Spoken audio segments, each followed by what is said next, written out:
They have to listen to all kinds of stuff and still be nice, which is not, I'm not an open mic host. I try, but I just don't, I'm old and I'm cranky.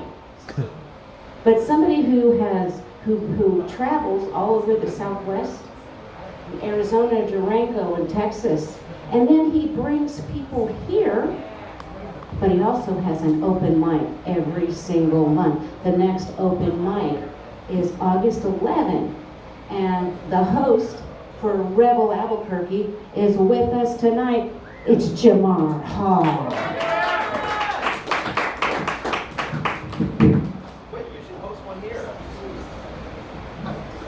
Thank you guys for coming out. Yeah, I'm so happy to be facing this way. This light was messing with my motion sickness. I wish I was joking. Don't throw up yet. You've only had the water. Yeah, I travel quite a bit, representing Albuquerque. I let everybody know that people like tell everybody that I'm from Albuquerque before I get to. And the first thing that they do think of is Breaking Bad. And they ask me if I'm holding meth. I wish I was joking. Yeah, and I'm like, just heroin. I'm sorry. Yeah. Actually, no, I don't do drugs, but I get like dragged in a lot of drug talk. Like just wherever I go. I was in Seattle recently, and yeah. You just went there once, and you're like, yeah, okay, all right. That was the first.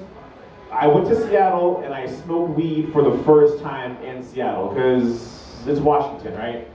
I fell for the peer pressure. It took me 4 days, but I fell and gave everybody a perfectly good reason why you shouldn't ask me to smoke weed. The people that I was smoking with, though, were very nice to me. Like they kept checking on me because they know that they knew that it was my first time. They kept asking me, how am I doing? How am I feeling? And while I'm smoking, they just kept repeating it. I'm not sure. Well, I'm either that or I was just like really high. But they were like, how are you feeling? How are you feeling? I'm like, I feel fine. I'm fine. No, how are you feeling? I'm like, okay, I'm just gonna go ahead and tell them. I feel a little insecure. I don't know if my parents raised me the correct way, I hate my clothes. I think my feet is not proportionate. They're like, no, it's the weed hitting. Give me that. Like, oh shit. Worst person to get high with. But while I was smoking, like my mind started like racing, and I started getting all these thoughts, and I understood why people got high. It was just like the most random thoughts. Like while I was smoking, the first hit, I'm like, I wish I looked like the type of ethnic person who didn't speak English. While I was in Seattle, I got hit up by a bunch of people asking for money and everything, and they were like, hey, man, can you loan me $20? They never bothered to ask the Asian guy who was right next to me. I'm like, I know he speaks English because he cussed me out over a parking spot, but he's like, he didn't even like bother, like he didn't even care to, he was just like, lo siento, and he just kept going on, and they just like, okay, he's not from here. Pissed me off because I'm like, I don't know any African dialects, I can't get away with this, like what do I, so I gave him $20. Yeah. The other thing I was thinking while I was smoking, if I had wondered if people ever woke up in a morgue and like what that would look like, because I'm sure like they get like the one body where like the person like they thought they were dead, and the person wakes up and they're like, like what do you do? Like, hey, this is awkward, but we told your family that you died, so like we just got everything prepped, pulled it out. We can't put it back in the bottle. It's gonna mess with our bottom line. Yeah, it would have to happen, I think. I don't know. Yeah. Last thought that I had, just with like the murder rate being so high in Albuquerque currently, like it seems like it's like every day it's on the news, somebody's getting killed. You know there's one, like, they're showing the guy's mugshot at 9 p.m. You know that there's a woman across town watching the news like, oh my God, I sucked his dick last week. Ah! I wish I was in the same room as that person. I would love to have seen that. Yeah. But yeah, that was my first and last time doing drugs. The other reason why I don't, I have a phobia of pills. I'm afraid of pills. I'm just gonna go ahead and tell you guys, I don't do pills. I don't do ibuprofen, nothing. Because I'm afraid of choking on it. Like I'm just like, what if what if I like take this pill and then it goes down my throat and then it does like this weird Tetris thing where it's just like boop, I'm like now I got a headache and I'm dead. Like it's just. And my mom is also going to be watching the 9 o'clock news, watching like Albuquerque man died from a pill. Like I had no idea that Jamar had a drug problem. Like I don't do pills. I do chewables. My daughter and I share chewables. People think it's like cute banter. We're in Walmart and we're fighting over the flavor. It's just that I don't fuck with cherry. I'm like, grab the grape. Get the grape. I get judged by everyone when I tell them this. My job judges me. I'm like, can we please just put some chewables up in the cabinet for myself? And they're like, you can't swallow a pill? I'm like, you guys should be grateful you don't have to drug test me. Just, please, something. I don't do pills. But, yeah, I don't know. Fuck pills. That's all. That's where I was going with that. But I do represent Albuquerque anywhere that I go. I'm always telling people, and they ask me why I moved here and why I've yet to leave, and I just tell them, honest. I got someone pregnant and I'm stuck in Albuquerque. Which I think is very Albuquerque of me.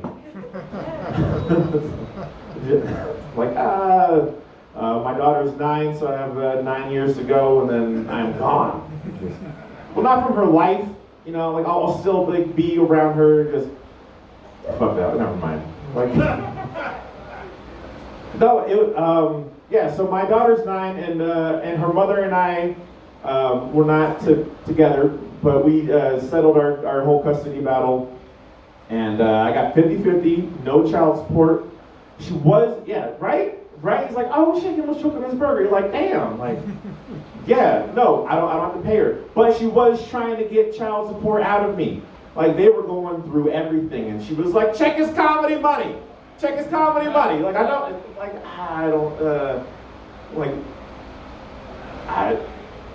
I get paid off of chicken and beer. Like that's basically how Ludacris said, right?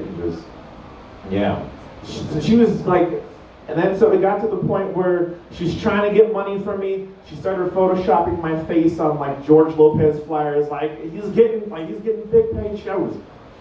And, she's actually working overtime now. Like when I was with her, I had first started comedy when I was with her, and I will say now is the most supportive she has ever been of my comedy career. Yeah. She's doing a lot. She called me the other night, like, what are you doing October 27th? Like, I'm watching our kid. Not anymore. I got us a show. We are getting $350. Go make them laugh. Shout out to her. It's a long way to go, but I finally got my own manager. So, yeah, I appreciate her. Yeah, thank you. But during the whole custody battle, my daughter's school broke out with like this big head lice issue. It was like all the kids, everybody was getting it, and my daughter came home and was asking me what head lice was, and I was explaining everything to her, and I said, you might have to shave the person bald in order to get rid of the head lice. And she's like, Daddy! I'm like, what happened? And she's like freaking out, and she's like, Mommy's boyfriend is bald. Like, what do we do? I'm like, okay, calm down. I'm just gonna tell you this. Mommy's boyfriend has head lice. Tell the lawyer. And that's actually how I came out with 50-50. So, yeah. Little pro tip. And just, it was like a huge mess, just like during like the whole thing, like they watch where you live and like your house and like the conditions and everything. And so I had to move to a nice neighborhood just to keep up like a facade, you know. Like the way that I found out that I did live in a nice neighborhood was while I was moving in, my white neighbors called the cops on me. Yeah, while I was taking my furniture in the house, I overheard the entire conversation and was like, hello? Hello? What is going on, ma'am? I don't know. I want to report some suspicious activity. I'm so scared. What is happening? Can you explain everything? He's taking furniture in the house. He has a couch. Come quick. This is nice. Like, good looking out, Karen. Sorry. Like, okay, I'm gonna live here. I actually just renewed my lease, so shout out to her, Neighborhood Watch. Yeah. A little bit about me. I'm lactose intolerant. Clap it up if you know. You got like double cheese. I know you aren't. You're living dangerously. Yeah, and I feel like just like sharing that, like, you know, it's like one of the few conditions that if you share that with people, it's already TMI. Like immediately they're thinking bowel movements. Like it's just like It's really hard being lactose intolerant in New Mexico when literally every dish is con queso. Like the struggle is real. I found out that me being lactose intolerant is because half Navajo, and Navajos actually deal with dairy products. We just don't process it very well. Just, yeah, you guys thought it was just alcohol, but we can't drink milk either. Bam! Yeah. Which it got me thinking, like, I don't know what, like, the colonizers and, like, the settlers did. Like, you know, they're like, I'm sure they're the ones who brought over cheese, and you know, they're leaving all the smallpox blankets throughout all the villages. Like, I know one of them like probably sprinkled some cheese on someone's cornmeal and just like walked away. Like, I'm sure that was worse than smallpox. I'm just gonna say they're like bent over the campfire, like, what type of sorcery is this? Ah! Cleaned out his entire insides. You're like, TMI. See, I can't tell people this. A little bit more about me. I found out that I was an unplanned pregnancy. My parents did not. My parents did not plan me. They, yeah. I have nothing else to say about. Like, I had asked my parents how it all went down, and my mom was just like, your father and I broke up and found out I was pregnant. It's like, fuck. And then, like, the more digging that I did, it all comes down to the naming process. When it, you know, with the child, you could definitely tell that my parents were like, didn't have much time left when it came to naming me. Like, I have one younger brother. His name's Jordan. I asked my dad how my brother Jordan got his name, and my dad was like, oh man. I went hiking. I went up, I went to the mountaintop. I drank from the fresh spring water. I meditated. I hiked back down, and God blessed me with a vision. Like, oh shit, okay, all right, he took his time. How did I get my name? Oh, it was day 3, they were kicking us out of the hospital. Got some scrabble letters and just, boom, Jamar. Like, this is bullshit. Yeah, it messed with my head. Like, I had one friend who actually told me, though, they're like, look, you gotta think about it, though. It's kind of romantic because you're the reason why your parents got married. I'm like, okay, all right, cool. But my brother's 18th birthday is why my dad filed for divorce. Yeah, he like planned it like to the T. Like, he was backing out the door while we're singing happy birthday to him. He was like, happy birthday to you. He was gone. I don't know, like, the whole thing just pissed me off because I'm like, I didn't get prayer. I didn't get any prayer when my mom was pregnant. The only prayer that I probably got was my mom praying that she wasn't pregnant. And my dad praying that it wasn't his. He was like, are you sure there was no one else? Anybody? No? Okay. My dad was with me over the weekend. He's 63, and I didn't realize like how old he's like really getting.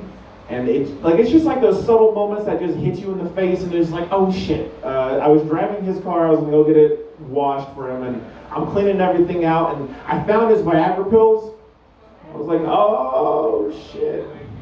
Yeah, and while I'm looking at it though, like I don't know what like Viagra etiquette is. Like I don't know, but there was a pill that was cut in half. Yeah, I'm like, okay, he's frugal. Like, okay, cool, all right, cool. I'm like, all right. I'm like, but I was so disappointed. I was like, my dad can't handle a whole pill. He's old. He's frugal and just hit me right in the face. It was like, shit. I don't know. So shout out to my dad. I'm currently trying to date. I'm out here trying to date. Really quick, I got beef. I got like some certain beef with like people. Like the more that I've been out is I've been trying to be social. So I got cheated on, and I got beef with cholos in Albuquerque. Like the whole reason why I'm out here is like my girl cheated on me. You know, like you guys don't understand what it does to your ego when the person that you're with would rather sleep with the guy who says, I know, huh? Fuck. But so I'm out here, and like the criticism that I have with women is a lot of them have lied to me, saying that they have freckles when they're really just blackheads. Like I was just, yeah. I'm like, like I have white strips. Like it's just, like let's just come on. Yeah, somebody told me that yoga is a good place to meet single women. So I was in yoga. It did not go well. He's like, who said that? Okay, yeah. No one told me. So I was in there, and the master or the sensei, I don't know what you guys call him, but he was telling everybody to look inward. So I was doing it, and he kept saying it, look inward. I'm like, okay. And then he started saying it funny. Now he's looking at me. It was really awkward. Everybody's looking at me, and he's like, look inward. I'm like, I snapped. I grabbed him. I choked the shit out of this guy. I was like, you call me inward one more time, I'm gonna kick your ass. He's like, no, I mean, look within thyself. I was like, oh, shit. I put him down, backed away, and then he walked away like, these niggas are crazy. And then I had to kick his ass. I kicked Sensei's ass that day. Yeah. But I'm trying, like anywhere. Like, I'm trying to, like, pick up, like, I'm trying to meet people. I tried to meet somebody in Subway. Like, Subway is a sexual place. Like, they offer you like 6 inches or a foot. Okay, you know, you're already in there. Like, what type of meat would you like? Is very exotic. Like, you know, I'm like, okay. So I was in there, and I thought it'd be cute. I just leaned over to this woman who was next to me ordering, and I was like, you know, you can tell a lot about a woman by the type of sub she orders. And then we like throw game out, not expecting a woman to participate in the conversation, because I was really surprised when she turned and asked how. It's like, oh shit. It's like, you got a thing on your feet. Saw that she was ordering a meatball sub. I was like, you look like you like balls. And just, which was not the right thing to say, so. Not very witty, just like, okay. But yeah, I'm just trying to be like, I don't know. Maybe I'm like all the desperation is just like coming off of me, because so I was eating out at a Chili's, and tried to pick up on the waitress, and she was like, well, what is it that you do? I said, I'm a comedian. She was like, oh my goodness, so are you just in town for the night? I'm like, no, I'm local. Oh, so you're unemployed. I'm like, no, I have a job. Oh, so do you get paid for all these shows? I was like, well, no, you know, I'm like still working up through the ranks, and like, did my baby mama send you? I'm like, no. She was like, so you just go up there and you just talk. She's pushing buttons. So I'm like, I'm not liking this. I'm like, look, I go up, I make people laugh, and she looked at me and said, well, make me laugh. I'm like, oh shit. I'm like, okay, what's the difference between Jack Daniels and Amy Winehouse? She was like, I don't know. I said, Jack Daniels comes alive when you add Coke. A little take-home joke for you guys. Yeah, there you go. There you go. Yeah, thank you. Thank you. It's like, I'm taking that one. I counted. She's been dead for 10 years, so it's okay. I think. But yeah, she had laughed. She loved it. She left. She was like, oh my goodness, and left. Came back with 3 more girls. Looked at me. Tell another one. Like, oh my goodness. I'm like, look, I had a dick joke for you, but it'd be too long. Also a take-home one. You're like, what are you doing? Like, no. Yeah, I wish you were there because you could have stopped me because she looked at me and did not miss a beat. That's funny. I had a pussy joke for you, but you'd never get it. Yes. I'm like, that's all right. I'm an Applebee's man anyway. Yeah, I'm not. Keep the time. Am I good? Okay. Like while I'm traveling and everything, I drive a lot. Like I hate flying. So I usually drive everywhere. I get caught up in a lot of road rage accidents or road rage incidents. Like it's just, I don't know. I was driving during this one incident, and this guy cut me off. I'm talking to my mom on the phone, and the dude just cut me off. I hate that shit. Like a pet peeve. I just sped up and I get next to this guy. I just wanted to give him the universal sign for you fucked up. Like that was it, and then just go on about my day. I just like got next to him and I just like flashed like this. Like this is all I did. The guy flipped me off, and I'm like, okay. So I gave it back to him, and my mom was like, what are you doing? I'm like, this whole situation, and she's like, yeah, okay, but are you egging him on? I'm like, yes. But you're a Christian. I'm like, he doesn't know this. Like, So he flips me off, I give it back, and then he does one of these, and then he throws it. I'm like, Mom, I have to call you back. It just got serious. And so I hang up, and I'm driving. We're going side by side through traffic, and I'm trying to analyze, like, what he just did to me. I'm like, what is this? I'm like, okay, I'm thinking about this. I'm like, okay, he gave me 2 pumps, and then he threw it. I'm assuming 3 pumps would be worse. And the more I'm thinking about this, though, I'm like, that just means he didn't take the time out of his day to give me that 3rd pump. I'm like, I want 3 pumps. Selfish asshole. So I'm like, all right, I'm going to give it back to him. I did 2 pumps, just to let him know he's not worth that 3rd pump. And then I kind of mouthed like, you ain't worth it, and I threw it, and he blew a kiss at me. I think he saw like I want it, and he took off. I think the only natural response was to follow him, because I can't let some guy go and like take off in the world thinking that I want to jack him off. I was like, I can't have this happen, so I followed him. You guys know how hard it is to like stay angry for like an hour, just like, we were driving a ways. He got home, parks, I parked right behind him. He goes in the house, we'll go right over there because I gotta correct this mistake. He goes inside, I'm right there at the door. He comes out and I'm like, you remember me, right? And he's like, yeah. Long pause. Then I jerked him off. I was like, okay. I'm gonna go ahead and leave you guys with that. My name is Jamar Hall. You guys have a good night. Put your hands together for Mary Bird, everyone. Jamar Hall. Very nicely done, very nicely done. You guys, the last time I went to a Subway